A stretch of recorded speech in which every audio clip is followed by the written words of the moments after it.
thing you guys got right, maybe accidentally, was building stuff people actually wanted. This is Soylent. Some people are calling it the future of food. And I'm gonna live on Soylent alone for 30 days straight. For less than $3, you can get a fully complete meal. How brands get built, it's not something you can buy, just something that needs to be willed by some crazy person. It perfectly summed up the fact that this was like almost more of an art project than a company. You've kind of done a full 180 from tech and started building your own personal brand through YouTube. This probably sounds crazy. The world is entering a new geopolitical era. AI just went nuclear. What I thought was missing was like optimistic content about technology that didn't just center the technology. It actually centered the individuals who were building the technology. Nothing can kill Twitter at this point. Like, you could drop a nuclear bomb on their data centers and like you would still be able to log in somehow. You just can't kill this thing. Think about it. Mastodon, Blue Sky, like Truth Social. It's just the most resilient thing in the world.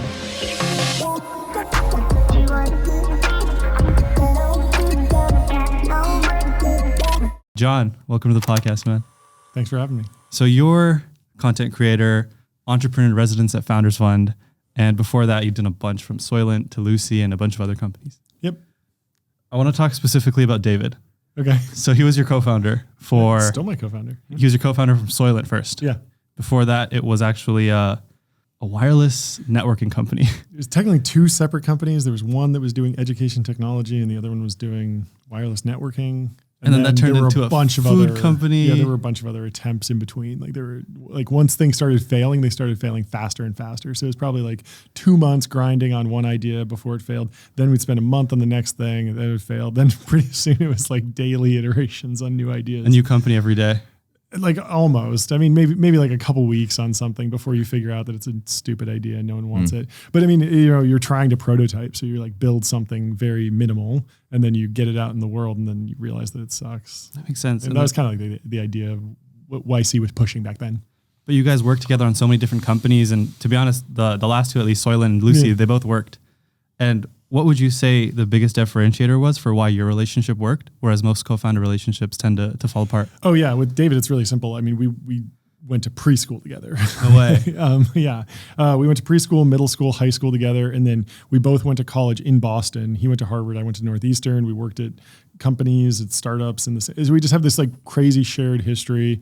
Then we both got married around the same time. We're at each other's weddings. Like there's just so many alignment of like values and how we live our life that I think that like I mean, obviously like we're really good friends. We go way back. We like each other, and that allows us to put like that relationship maybe above whatever like little disagreements happening within the business at the time. But there's also probably just like some sort of very fundamental human impulse to like not be rejected by your community. And so like if me and you start a company and we get in a fight and I kick you out of a company or whatever, like I'm not going to be shamed by your parents. No, but like if I do something messed up to David, like I'm going to run into his parents. Like there's probably something very deep emotionally about like we are from the same community. And so you don't want to be rejected by your community. And so you're more willing to trust those individuals. And this is kind of like a cynical interpretation of it. I mean, I feel the like simple thing is we're friends. We like hanging out. We don't get in a lot of fights, but I think there's probably something deeper where you know the more history you have and the more ingrained you are in someone's like you're in their community, they're in your community, you're more likely to be able to stay in business with them or like stay involved with them, have a long-term relationship. This is like why people say like I think the number of people that attend your wedding is correlated with how long you're married.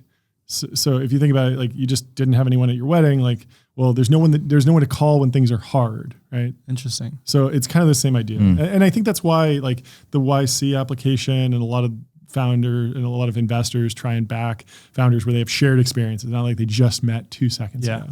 Right? Because it's like, okay, when stuff gets hard, they're not just going to cast each other aside because there's maybe some more social pressure to keep people together.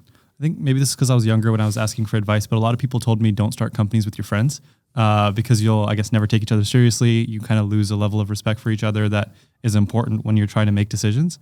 Do you think that's, I guess, not real advice? Yeah. So there's something else that's interesting about me and David. We weren't really best friends in high school or college. We were more like rivals. So in preschool, we don't remember each other, but in middle school, we were friends and we did our math homework together, but we played this game Counter-Strike, which is maybe still popular.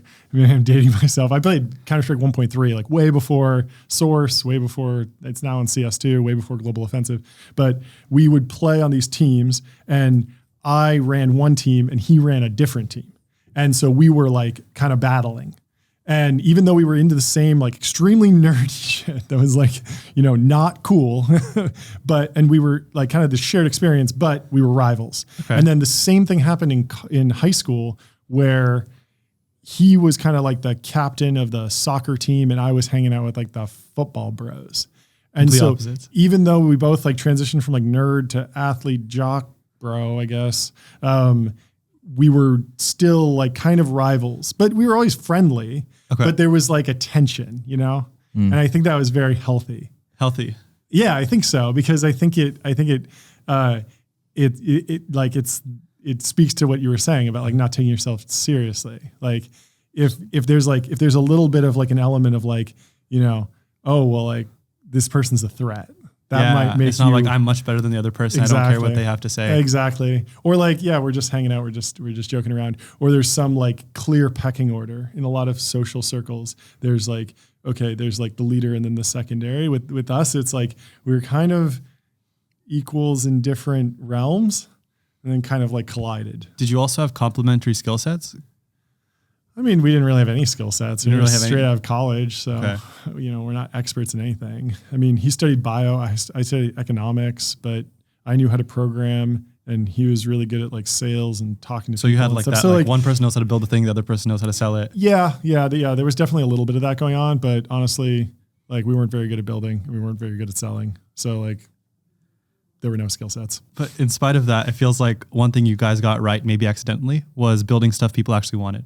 And so Soylent was kind of a accident, like almost like the Obama O's kind of like. Yeah, eventually we got there, but it took a year. It took a year. Yeah, it took a year basically. I mean, we everyone was working on their ideas towards the end of like senior year of college, and then YC starts in summer of 2012 at the time, and then go to demo day kind of with all with one idea, but the ideas weren't working, so they fail, and then the months tick by of just different failed ideas. And then the original Soylent blog post was Valentine's Day. It tells you a lot about how our life was going at the time, that you launch a product on Valentine's Day. But it went mega viral, so it worked out. Why do you think it went viral? What was the post about? It was extremely clickbaity. The title was How I Stopped Eating Food or something like that. It was extremely, clickbaity, because obviously like protein powder is a food. So you didn't really stop eating food. True. Okay. You were eating macronutrients. You just kind of defined the category of food as everything except the product that we're making, which is a food product. What was it like figuring out like the manufacturing process and like the R&D side of Soylent? Did any of that go into it? It was like hacking everything together in the kitchen, just kind of like making stuff from scratch, consuming it, testing it, literally dog fooding it, both in like the and then after there was demand, then we had to go figure out like how we're going to get this made. And so did some networking, got in touch with someone's brother was in a fraternity with the son of a guy who ran Muscle Milk or something like that. It was like, you network to someone who's like a big deal, and then they put you in touch with like another, like the proper business to partner with. And then they manufacture the product. It's a protein shake type product, so it's pretty simple. Just kind of go from there. Mm-hmm. Interesting. And then with Lucy, you specifically started building it because you saw a friend, I think, try to kind of quit smoking. It was David. Oh, it was David. Yeah, David was trying to quit smoking, basically. And you guys just were like, okay, we did Soylent, now let's just go build the product specifically for that? Yeah. I mean, it was like definitely a way to leverage the current skill sets. Plus, David and Sammy, our other co-founder, were doing PhDs in bio at Caltech, and they kind of understood a little bit more of like the FDA drug pathway.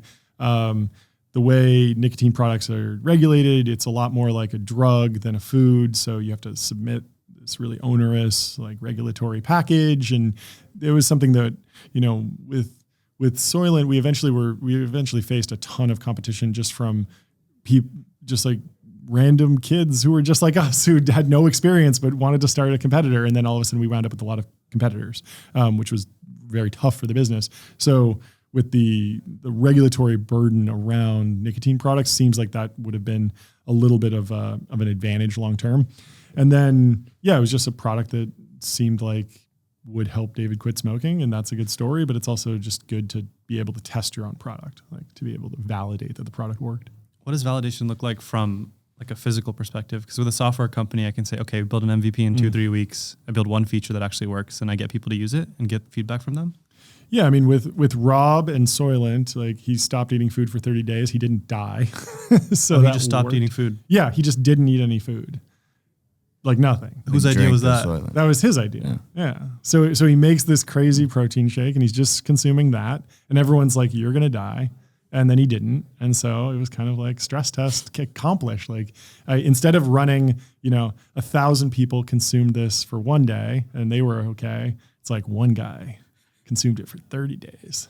And he was fine. He went 15 days in. He was like, I'm going to keep doing this for another 15 days. Yeah. I mean, I did not understand it at the time until he told me the name. Basically he was eating this paste. And I was like, why are you doing this? It doesn't matter. Like, who cares what we look like?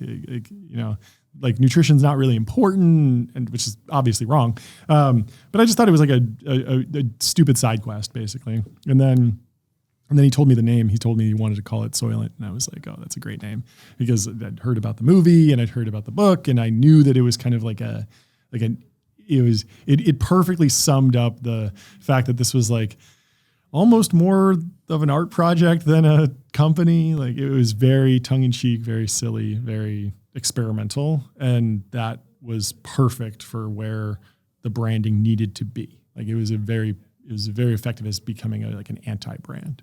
And did you know that you wanted to take the route of like venture and like trying to scale it? Because e-commerce, people don't usually go the first thing isn't venture. Yeah. I mean, that was we were kind of the start of that. Like Warby Parker had raised venture, and then we were kind of in this next batch of like Dollar Shave Club and Glossier and none of those. The whole category has been terrible for venture. and there's a bunch of good reasons for that. We were just kind of in that world because we were in YC. Exactly. So then we just kind of got pulled into that world. Why do you think the other, like as a category, it didn't do well? I mean, a lot of it has to do with just barriers to entry. If all you're doing is creating a brand and setting up a Shopify site and contacting a co-packer manufacturer, like where's the value really accruing? The value is accruing to Shopify, and they've done very well. Like that's the good D2C venture bet, right? But in general, like these brands take very, very long time to build. You can build like a monopoly or like a moat with a brand. Obviously, we've seen that with Disney, but it just takes like years and years and years. It's very circuitous how brands get built. It's not something you can buy. It's just something that needs to be willed by some crazy person. And I think the reason why you see the crazy, like the Red Bull founder, the 5 Hour Energy founder, any of these people that have built these brands, I think the reason why it works so well is because like they own 100% of it or whatever, and then they're willing to just grind it for decades. And that's kind of antithetical to the venture model. It's unclear. It would be cool if venture could solve branding, and they've certainly tried with a lot of different products, but no one's really figured it out yet. It's interesting that you bring up brand, because you've kind of done a full 180 from tech and started building your own personal brand through YouTube. Yeah. You told a friend a little bit ago that YouTube was like a 10-year plan. Yeah. And it wasn't just something you were trying to do for money. Yeah. What is the 10-year plan? Where do you want to be in 10 years? Yeah, I mean, I started YouTube because I was kind of bored during COVID and had some free time for the first time in like a decade of entrepreneurship. There were actually nothing to do on the weekend and just free time basically. But then I started to think about, okay, maybe making videos and stuff would have some sort of, value in the long term. Whether that's, meeting interesting people, or, you can sell ads on it and make money that way. You could, if I want to launch a new product, I'll be able to promote that to the audience.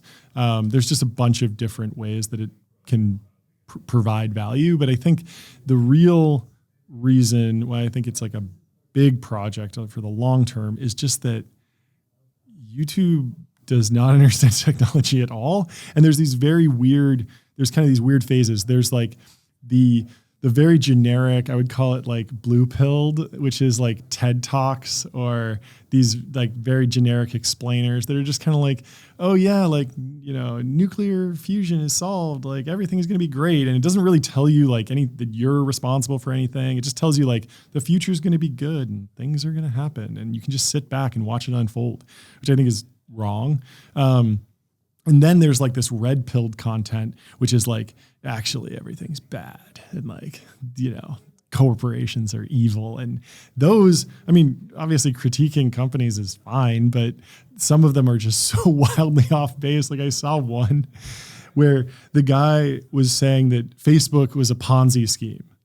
And I was like, it's like, you could say a ton of things about Facebook, but it's not a Ponzi scheme. Like if anything, they make like too much money. That's the criticism, is that they're too profitable and they have a monopoly on this. Like that's the criticism. Not that it's a Ponzi scheme and you have to pay into it, but they were trying to make some idea that they like, the investors came in and they're basically trying to say that like all of venture capital is a Ponzi scheme. I think like Chamath made a joke about this once and everyone took it out of context and ran with it. But basically like you get this like red pilled YouTube content in the business niche, which is like every business is evil. Every business is bad.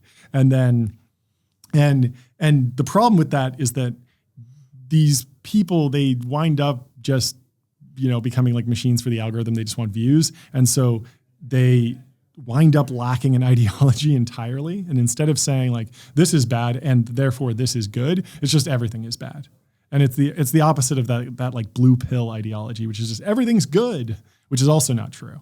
Okay. And so like, I want to kind of move towards like the white pill, like something that's a little bit more nuanced, something that has some optimism to it.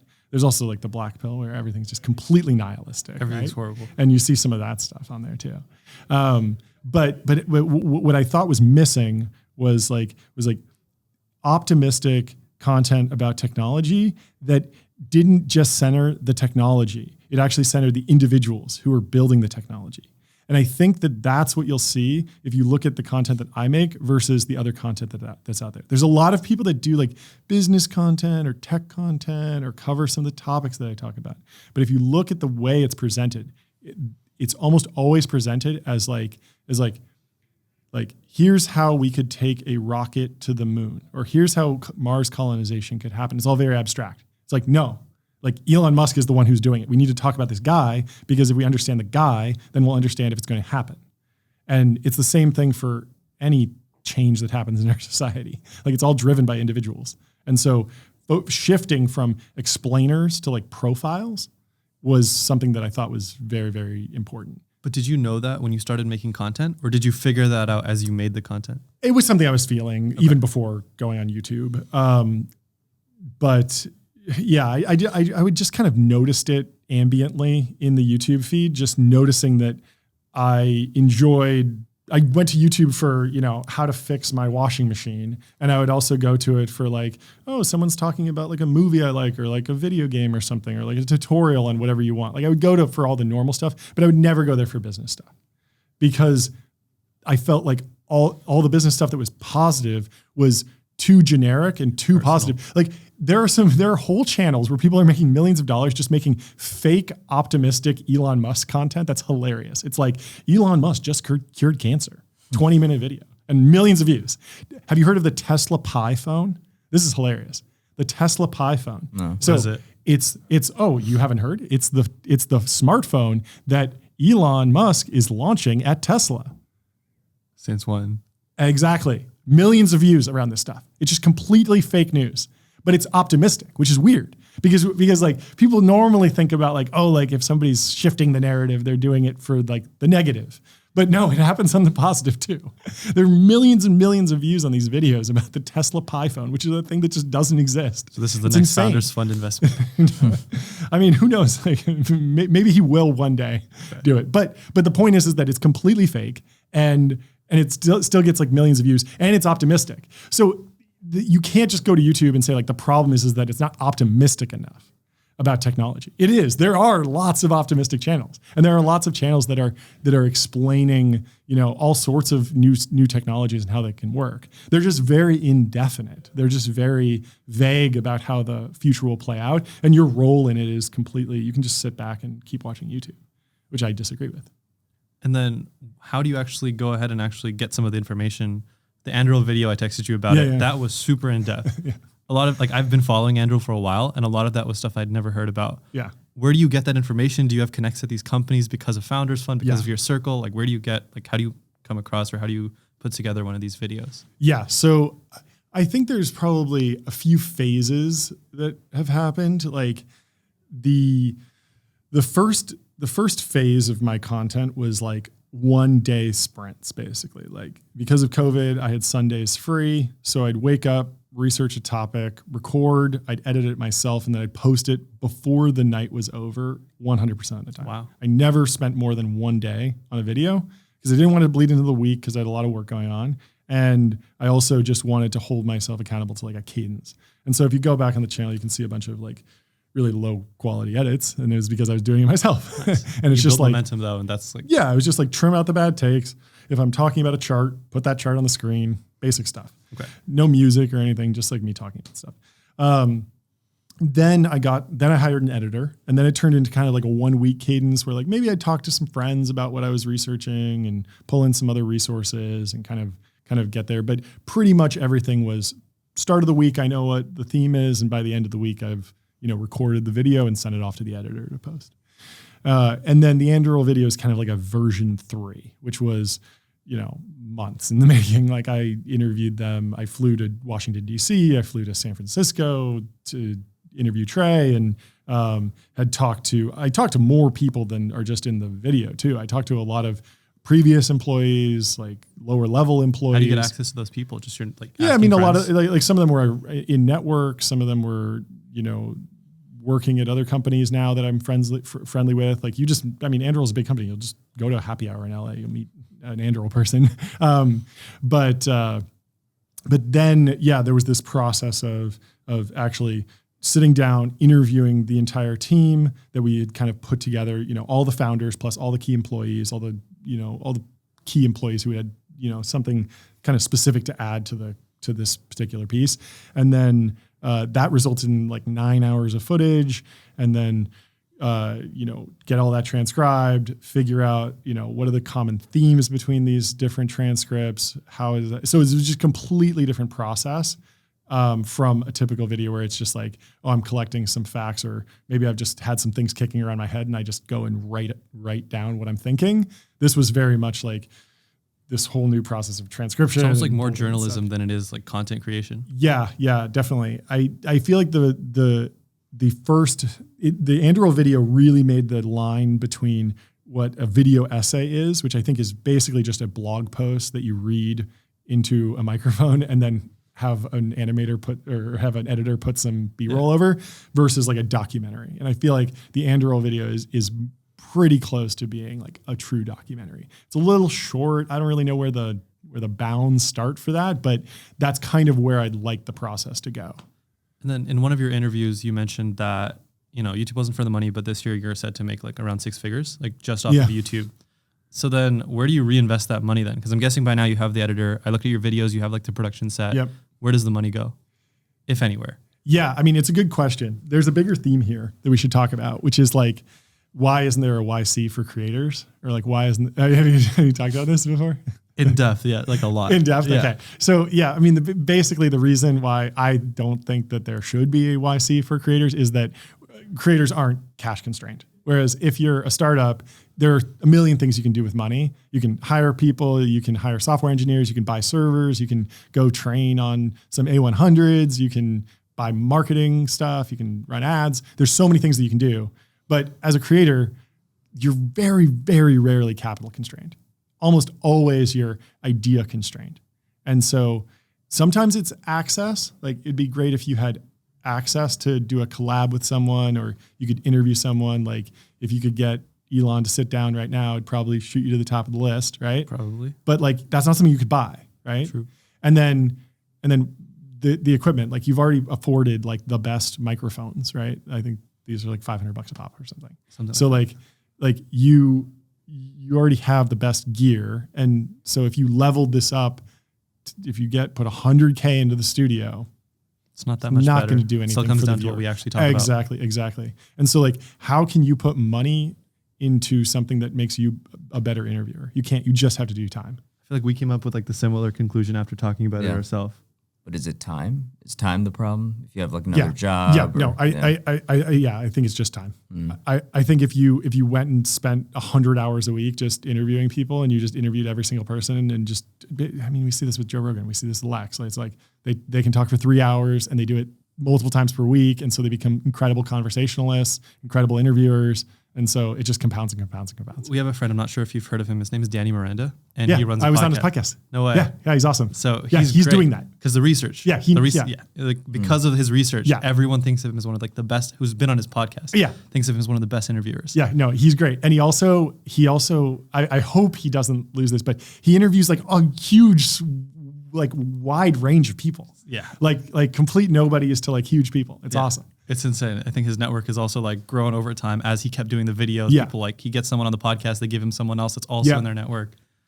No. He's super prepared. He like read all my old tweets and was like citing them and stuff for like the podcast. It was really fun. 100%. I feel like after we met in Austin and he told me about like his research process. After that, I feel like our interviews have been like completely different too, just off of just like putting time into the research. Yeah. Another thing about YouTube and now Founders Fund, was that something you were thinking of when you joined Founders Fund, getting access to like these creators? Because you had already interviewed Varda, you had already done a video on Varda. Yeah. And now you did Anduril, Palantir. Yeah. I thought that working with Founders Fund would definitely open up the network, and it has. I'm trying to think about, it was more just like, they're cool people and I wanted to hang out with them. It's like out of all the funds you could have joined, you picked Founders Fund primarily because it's just cool people. Basically, I guess. Yeah. I mean, like, I feel like I probably could have pitched Anduril without an intro and said that, but it was like kind of more natural because I was inside and Founders Fund. And like, I certainly got more perspective. Like I was able to talk to like everyone at Founders Fund about Anduril and hear the story and understand like how the company actually got built. And so that was really, really valuable. So in terms of just like if my goal is just to like create the best quality product, like going inside Founders Fund's probably like the best way to do that, or going work at Anduril, I guess would be even better. But then like once you've done the Anduril video, like then what do you do? Well, then what do you do? So you make 4 videos a year and you work at each company for 3 months of the year. I actually have an idea of what you do. I think the way I think what they should do is they should hire someone to do like Palmer Luckey podcast, but instead of it being like a podcast, it's like every week they show up with a piece of like military hardware or like a boat or a plane or a car, and then like Palmer walks outside of his office, walks around the car for like 20 minutes and gets to like talk about this tech that he probably already knows about. And so, you know, you get to see Palmer take you inside of like a C5 Global Hawk, or like take you inside an AC-130 and like do kind of a walk and talk and like explain the significance of a particular piece of military hardware. I think that'd be really, really entertaining to watch. When did you kind of find your fascination with military hardware? You also said on an interview that you would, if you could recommission an SR-17 for a day, you would do it just to make a statement. SR-71. Yeah. I don't know. I mean, maybe because I'm a dad. I don't know. That'd be the most obvious. I don't know. I was an Eagle Scout. I've always loved America. I've always just you was too. Oh, nice. Really? Yeah. They love making the thing now. Yeah, it's amazing. And so, yeah, I've just always been interested, but never really considered like joining the military or anything.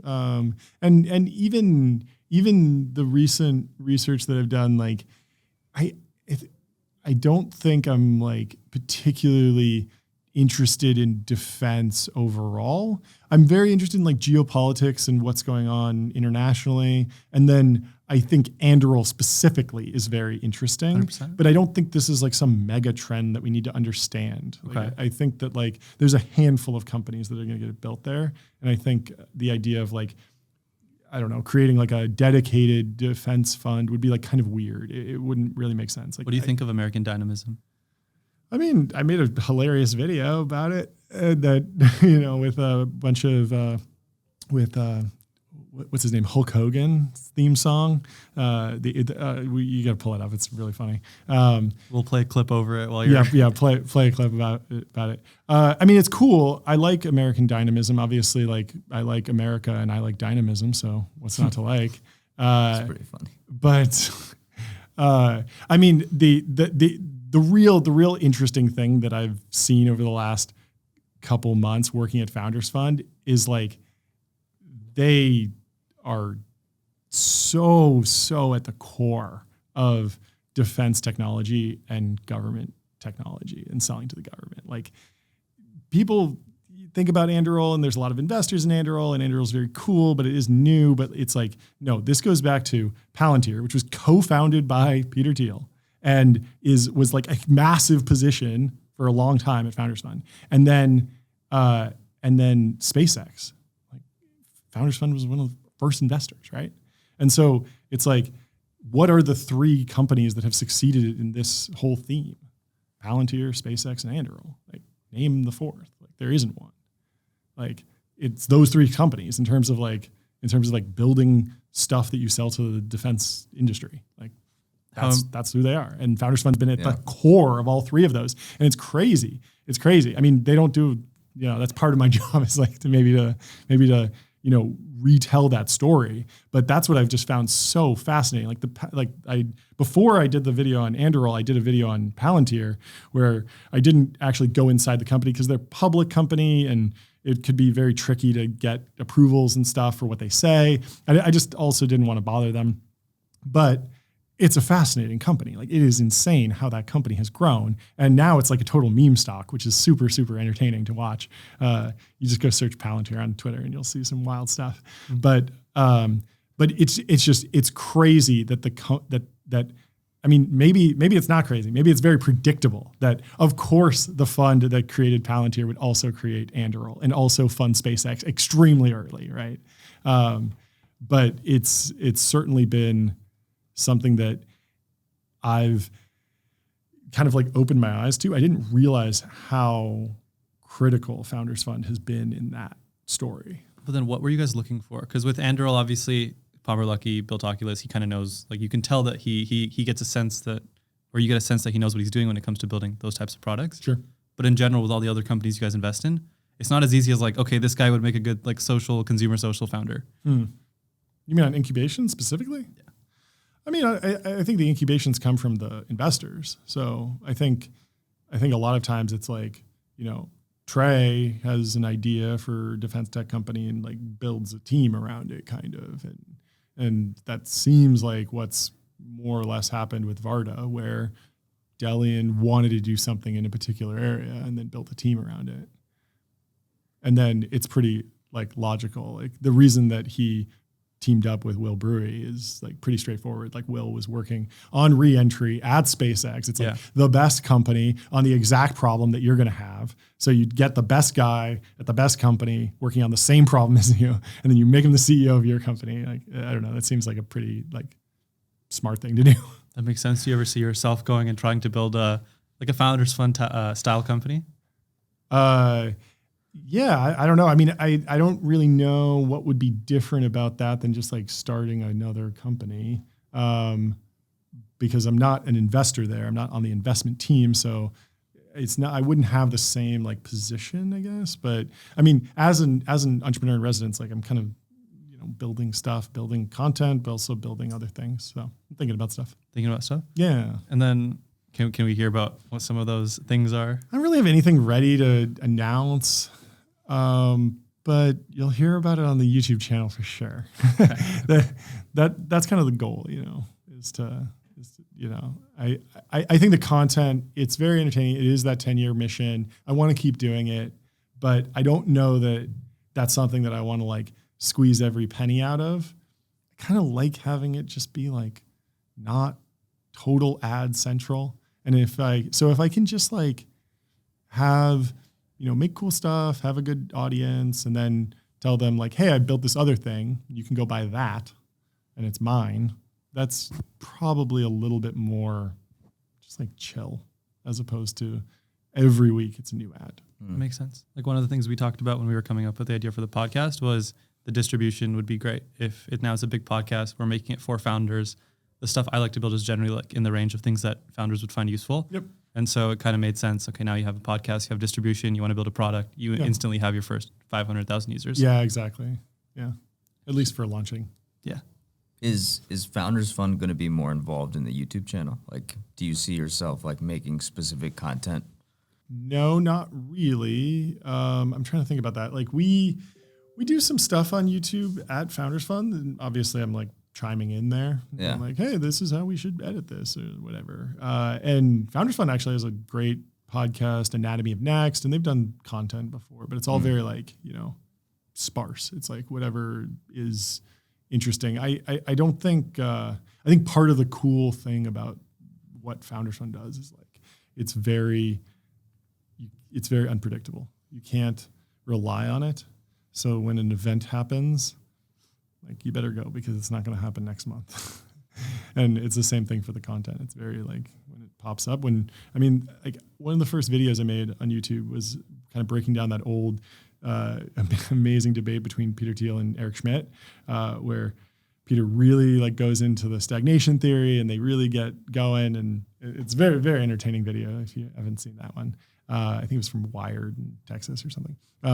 But after I made that video, somebody emailed me and said like, oh, I go on YouTube and I search like at least once a month for Peter Thiel because like I want to see if he's dropped any new interviews. I'm a fan, right? And I was like, I had no idea that this would be a thing. So just me making a video breaking down that debate got him to watch my channel. And so like I like that kind of, it's unpredictable. There's something that's, cool about that. I don't know. So no Peter Thiel interview dropping. Definitely no Peter Thiel podcast coming. Now that you've kind of built out multiple brands, now you've interviewed so many brands in Palantir, but also like you've built Soylent and like this whole range of different types of brands. You built your own personal brand. What do you think the biggest differences are when it comes to defining a personal brand and defining like a company brand? It's interesting. I definitely don't have the personal brand thing figured out at all. I don't even think about it that way.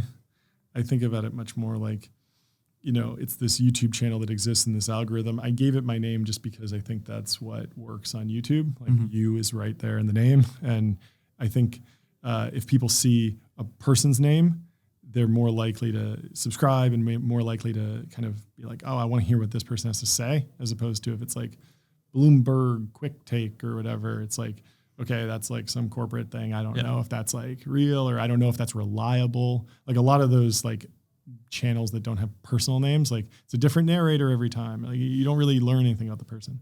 But in terms of like personal branding, I feel like I don't even have like a public Instagram. Like I don't do LinkedIn. Like there's so many like, blocking and tackling things that you should do if you're like trying to build like a personal brand. I feel like I'm much more in the world of like, I'm trying to just like make Silicon Valley documentaries and then hopefully those are cool. And then like, I'm kind of the guy who made them, but I don't know that it's like a personal brand. Makes sense. I don't know. We can talk about like CPG brands. I don't really know that much about like Palantir's brand other than like it's kind of badass. But other than that, like I couldn't really tell you how it resonates with like, enterprise software buyers or like DoD officials. That makes sense. So then if you want to talk about CPG brands, if I wanted to start one tomorrow, what's like the framework? What am I thinking about? Do I want to make it super kind of like friendly? Do I want to make it super mission driven? That's interesting. I have no idea. I would probably say something like you would want to,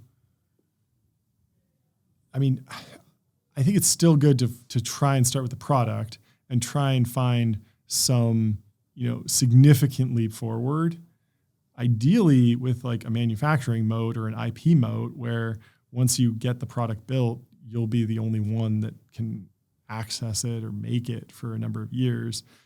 And then when that flows to the brand, I don't really know. I don't really know how you would, like, I don't think there's going to be any axioms. Like a friendly brand is always better. Definitely not.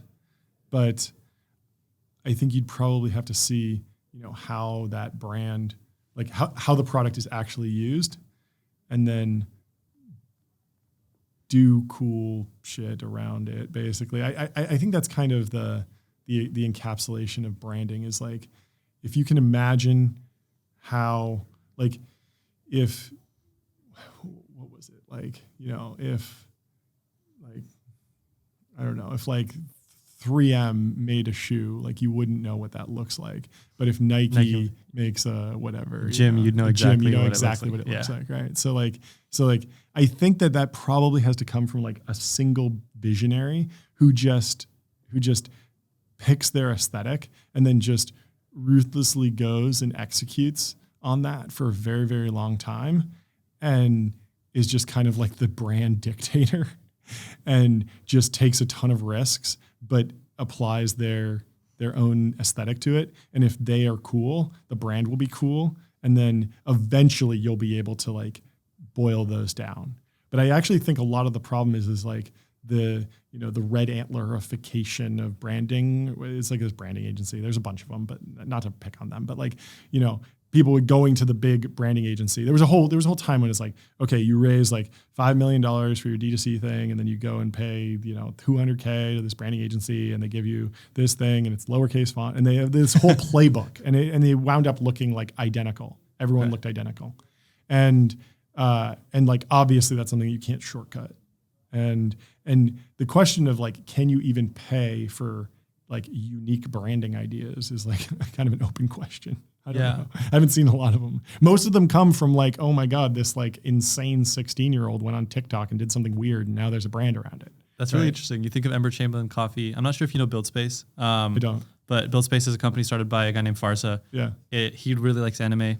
BuildSpace is very anime heavy. Cool. I guess he liked Harry Potter. BuildSpace literally has houses, red, blue, green, yellow. Like, it's very interesting. And to think that a lot of the brands that have actually worked, that I think about, the ones that I like engage with or I follow, they've all been almost like crafted by, like, in the face of the person that started them. Yep.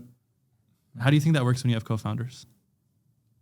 Is it like now the two people put their brands together for I don't know. It doesn't. I don't know. I don't think everyone needs a brand. I think that's maybe overstated. I think it's fine to be behind the scenes and no one knows you. I know plenty of people that have zero internet presence and are doing great, fantastically. So I don't think that there's any need for that. It's fine to have one person that is the face and one person that's the ops person, or one person who's the brains of the operation and the other person is just doing the marketing. Like, that seems like a tale as old as time. 100%. I mean, what does Michael Jordan know about like pouring molds for shoes, right? He's not an ops guy. It's fine. Worked out great for everyone. Well, speaking of internet presence, you don't have an Instagram, but you do have a Twitter. Yeah. We got some fun tweets for you. Okay. I do have an Instagram. It's just private. It's just like family photos. So I need to like take those down and then put up like thought leadership posts, I guess. Well, disclaimer, you tweeted all of this. So yeah. I'm just reading yours. And yeah, what you got for me? Okay, so let's see. This one's good. I know a tech/business podcast who not only sells guest appearance slots, but also sells host slots. Not only can you pay to be interviewed, but you can pay to step in as the interviewer, LOL. Every once in a while, both people on the show are paying to be there. Genius. How much would you guys pay? So how much did you guys charge me to be on this? Nothing. Well, the better leaving question money is, on the table. How much did we? But I don't get it. How much are you getting paid? So I charge you, and then he pays to like. Yeah, exactly. Like if I want exposure, the next time, instead of paying to come on your podcast, I want to pay to come host your podcast. But I publish. How does a publishing work? Yeah, it goes out on the main feed. It's just like, imagine a podcast feed, and then imagine the Danny Miranda show hosted by But this John has to be a Coogan. big podcast that people are paying for, right? So it's. No. You done this? No, it's not a big show. And no, I don't. I've never paid to be on a podcast. Want to start? But I just think it's a hilarious concept. So if we pay like Danny, Yeah, you go on and host his show. That would be good for your brand, right? There is value. That There would is like a unironically value. be good There is a value for our exchange. brand. Like imagine, Yeah. imagine if like Joe Rogan called you and was like, "Hey, I got the stomach flu today. I want you to step in and host my show." so we pay and then you pay Danny. Yeah, to be on it. Yeah, exactly. Like it's the dumbest value exchange ever because it's just hugely destructive to the brand, obviously. Yeah. And as soon as people find out, or they even just get the vibe, like the whole point of a podcast is like consistent hosts that, you know, oh, I'm tuning in to hear what they have to say because I like these guys and I like their dynamic. And yeah, I'll put up with some random entrepreneur who came on today because I like the guys, right? And I like Rogan. And so Rogan's brings on somebody not so interesting. I still listen because Rogan's going to make it fun, right? Yeah. And but I mean, It's I like don't know. Building a cameo. There are podcasts. unironically some podcasts where it's very, very pay to play, which is just stupid because you've never listened to any of these, neither have I. It's like complete fake. You can do the same thing with like getting a book published. Like you want to become an author, like you can pay $5,000 to someone to like ghostwrite the book. It, yeah. And then it goes on Amazon and it sells like 2 units. But like then you can put like a lot of people do this if they're like VP at Amazon and they need to get like a promotion or like they're like grinding some corporate gig and they want to be like a bigger deal and like be, you know, have a longer introduction. They just when write a they're book? speaking. Yeah, well, they don't write the book, the they just, ghostwriter. But yeah, then they become they an publish author. it, yeah. So like imagine like you're some like, you know, corporate grinder at like Walmart corporate and you're like, your job is to, you know, implement A/B testing software in large scale e-commerce something or whatever. You know, you got something and it's boring, but like the way you get promoted is like, you'll go to the industry conference and you'll speak on the panel or whatever. And so like another feather in your cap can be like, oh, and I wrote a book all about this topic, my topic. So like, why are you promoting me? Why can the shareholders trust me? It's because like I have this book, but like these books are terrible. ChatGPT is going to destroy all this. That's actually maybe a good business model. Dude, ChatGPT ghostwriting for these people because they're already paying $5,000 a month or Like $5,000 for the full $5,000 book, a you're saying? Yeah, exactly. Shout out Coglayer. Yeah, just churn it out. That's not a bad idea. Because the only value that people want from that is that they want to be able to say, I am technically an author of a book that you can see on Amazon when you research me for 2 seconds. And there's no name attached, as in apart No from your own. ghostwriter. There's the nothing. ghostwriter's not on there. Yeah. But like imagine if when you were doing your research on me, like you Google it and like the third link is like, oh, John Coogan wrote a book about entrepreneurship or whatever, right? And you'd be like, oh, like I'm going to mention that in my intro. Like he's not just a random dude. Author. He's also an author who wrote a piece of paper. Instead of like, I'm pretty sure across all of my YouTube videos, I've written like way more than a book. 100%. I just have happened to have spoken it into a camera and then edited it. But yeah, I mean, So you're saying we should just put that together, publish the book. You can get a You want to be on the side that where you're grifting the grifters. You don't want to be you don't want to be the grifter. So What does grifting the grifter mean? So grifting the grifter is where you are selling the ghostwriting services to that stupid person who wants to be an author. I see what you're saying. If I show up next time and you guys are like, guess what? We're all authors, and you pay more than $5, I am going to be very embarrassed for you. But if you're like an author too. if you're like, hey, we're all authors and we have a business selling to these idiots and we're making $1 million a month just reposting ChatGPT books or whatever, I'll be like, okay, that's kind of Or get Yosemite. I know what we're doing this weekend. It's a good idea. I think you got to do it. Oh, we're going to do it. Here's another good one. What's your favorite company that has a terrible business? I.e., you love the product, but the stock has been in the trash for years. Yes, Elon Twitter is the most obvious example, but what are some other good examples? That Penguin Publishing House. I tweeted that. I don't remember that. What was the first part again? What's your favorite company that has a terrible business? So you love the company, right? But because Uber's mine. That's just a question. Yeah. I'm just curious. Yeah. Read the replies. Were there good replies? I don't know. That's why I asked. Nintendo, yeah. Uber. Yeah, people always ask like, why doesn't Apple buy Nintendo or maybe Nintendo? Someone put Newell Brands. Newell Brands is a good business. I don't know what's wrong with it. Newell Brands is. What's Newell Brands? They make Sharpies and glue, Sharpies, okay. Elmer glue and all that stuff. Yeah, I don't know. Netflix. I think Netflix is probably Netflix is the a right phenomenal answer. business, I feel like. I Well, mean, it was I kind of think- in the trash. I think what you're saying is like, Stock was kind of in the yeah, the trash. performance goes down, but you still love the brand. Yeah. I guess I was just kind of hunting for other examples other than Beyond Meat. Because Twitter is like that classic example of like used by the most powerful people in the world, but like they just can't turn a serious profit. What do you think about X? It feels the same. It's cool. I think that nothing can kill Twitter. But you don't at this think the point. membership thing worked for Nothing driving can kill revenue? Twitter at this point. Like you could drop a nuclear bomb on their data centers and like you'd still be able to log in somehow.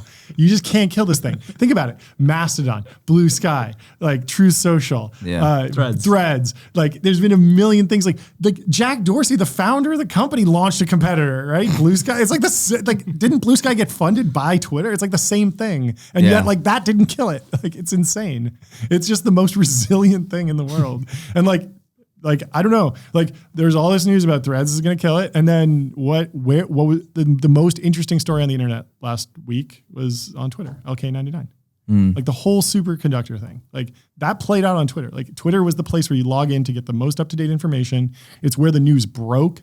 It's where all the memes are developed. All the rocks flow. Like it's got its own culture already. It's all on Twitter. And so or X. Looking for 2 years of experience building superconductors. Yeah, exactly. Like everyone's talking about it. It's where the conversation is happening. You would not go to Threads. You would not go to Blue Sky. You would not go anywhere else to talk about that. And like, so for like the small amount of people that want to talk about superconductors, the moment that it breaks, which is a lot of tech people, like that's where we're going to go forever. I feel like now, is it a good business? Who knows? How much can you monetize that? You know, there's a lot of other issues. Never bet against Elon. He probably figure it out. The Pi phone, bro. I'm telling you. He's going to make the phone. The founder. Why is it phone. called the Pi phone? I have no idea. I think just because like Pi is a cool number. And iPhone. Is it though? Oh, yeah. It's probably like a competitor to the iPhone. It has to be. It's going to kill it. iPhone will take over. But the Pi phone, it's just, We're gonna lead their it's so pre-seed. funny that there's someone out there and they're making tons and tons of money. I got a better product for Yeah. you than the Pi phone. Okay. Yeah, All what's right? that? The only solution to climate change is building a Dyson sphere. That's probably true. Did I tweet that? Yeah. I do not You tweeted? memorize my tweets. Can we build that? Is that possible? Maybe with superconductors. You think? Who knows? Yeah. Full Dyson Nothing's sphere? impossible. It doesn't break the laws of physics. That's like why it was first conceptualized. Yeah. So it's possible, but you know, a long way away. This would hit I on think the YouTube. clean energy take that I YouTube tweeted- video. Yeah, Dyson Sphere. How it actually how Sponsored yeah. by Dyson. Oh yeah. Right, It's optimism. It's a long way away. Yeah. I mean, the clean energy take that I probably feel more like unironically supportive of would be just that like everywhere we should just build like nuclear reactors underground with windmills on top of them with solar panels on the windmills. It's just put all the clean energy on it, and then there's just something for everyone. And so when someone's like, I'm scared of the nuclear, I'd be like, but don't you like solar? But don't you like windmills? Exactly. Don't you like windmills? And they're like, no, the windmills are killing the birds. And be like, well, Yeah. they don't stay away because everything's irradiated. They look really creepy at night too. I'm kidding. You ever driven by late at night and windmills? just seen a bunch of windmills? Oh, I think that's amazing. I think that's like the most beautiful You're not thing. scared? No, I love it. I'm scared of the I'm birds. scared. No, I Yeah. love it. Feels like a Hitchcock movie. Yeah. But we just need more of all this stuff, clearly. Just build. Nuclear reactors, windmills, and birds. Yeah. Emphasis on the birds. The birds. But this is the optimistic YouTube you were talking about. Yeah. Yeah, this is I mean, the Dyson Sphere thing is like probably not within my lifetime, but it's But the Pi it's a phone. cool idea. The iPhone is within our lifetime. Definitely. I think this is a good one to end on. So you asked, like, need followers? 1, display expertise. 2, Superconductors. condense knowledge. Superconductors. 3, make jokes. No, we can't joke about And then 4, adapt successful posts. that. Superconductors. I mean, that was an adaptation of a successful post. I think if you look in the replies, people will tell you like exactly who I copied on Yeah. 5. that. But someone else wrote that more verbosely, and then so I just summarized it. The best is 5, right? That's what I was getting to. Shit post. Yeah. Right? It kind of checks all the boxes. Yeah. But yeah, it's good. I mean, I don't know the value of building a Twitter these days, or like if you can even do it. I have no idea. So the But last it's fun. guy It's we fun. had on, Yeah. he just bought 3,000 followers out the gate. Yep. and then he started posting cool content. Yep. Now he has 15,000 followers. Cool. Most of them are supposedly legit. I think they're legit. Yeah, probably. Yeah. You got enough of like the initial signal. So getting out of that like reply guy hellhole is like purgatory is really, really important. Like, Yeah. Like the grind from like 100 to 1,000 is probably the hardest. And then once you're at 1,000, like at least you can like kind of break into the algorithm a little bit, and then a couple viral posts and boom, boom, boom, you're at 10K or something. Couple viral posts. Use the 5 steps to make your viral post. Use the 5 steps. Superconductors. To be honest, if last week you knew about superconductors, you don't have 10,000 followers right now. Yeah, those guys blew up the guy who runs Cometeer. Yeah, coffee company. Come on. It's awesome. Yeah, it's entertaining stuff. Entertaining stuff. Cool. Well, thanks for having me. Of course. Thanks for coming on. Yeah, let's do it again soon.